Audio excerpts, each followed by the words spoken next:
નમસ્કાર દર્શક મિત્રો, હું છું પરમાર અમીશા. તમે જોઈ રહ્યા છો લોક સામના ન્યૂઝ. તો જોઈએ આજના સમાચાર. સુરતથી અમારા રિપોર્ટર નૈતિક રેશમવાળા સાથે. સુરતના ઈચ્છાપોર ક્રિપ્કો કંપનીમાં કર્મચારી કરંટ લાગતા મોત. મૃતક યુવકના પરિવારમાં ક્રિપ્કો કંપની પર ગંભીર આક્ષેપ.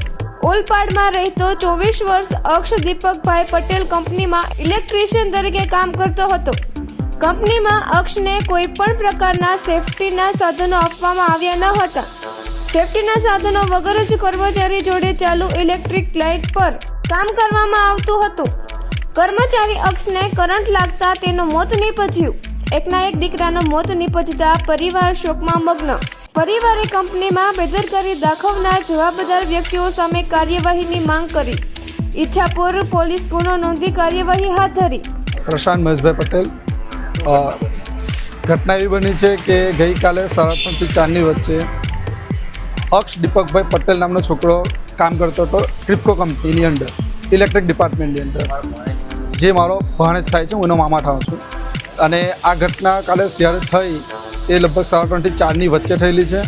અને આ ઘટના થવા પાછળ કોણ જવાબદાર છે અને એ બધી માહિતી કોઈ આપી નથી. હજુ કોઈ જાતનું કોઈ અહીંયા આવ્યું નથી. કોઈ જાતની કોઈ વાત કરવા માટે આવ્યું નથી. કોઈ કંપનીમાંથી માણસ આવ્યા છે અહીંયા. અને આવું કેમ છે એ બધી જાણકારી અમને જોઈએ છે. બીજું, હવે અક્ષ ઇલેક્ટ્રિક ડિપાર્ટમેન્ટમાં કામ કરતો હતો. એ 20 થી 30 ફૂટ ઉપર ચડીને કામ કરે છે. તો ત્યાં એને સેફ્ટીનું શું ધ્યાન આપવામાં આવ્યું?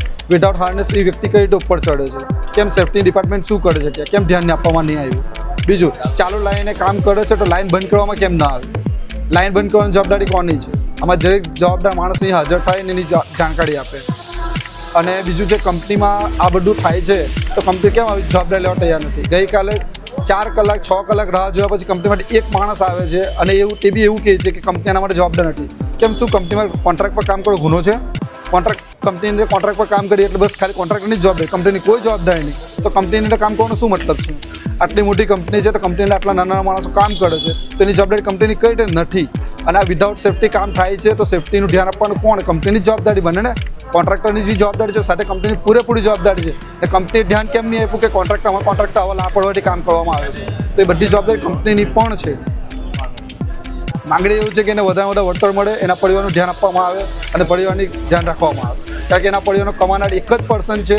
આજ પછી એના મા બાપની જવાબદારીની બેન છે જે અનમેરિડ છે, એને પનાવવાનું. આ બધી જવાબદારી કોણ લેશે? તો ફરી મળીશું એક નવા સમાચાર સાથે. ત્યાં સુધી જોતા રહો લોક સામના ન્યૂઝ.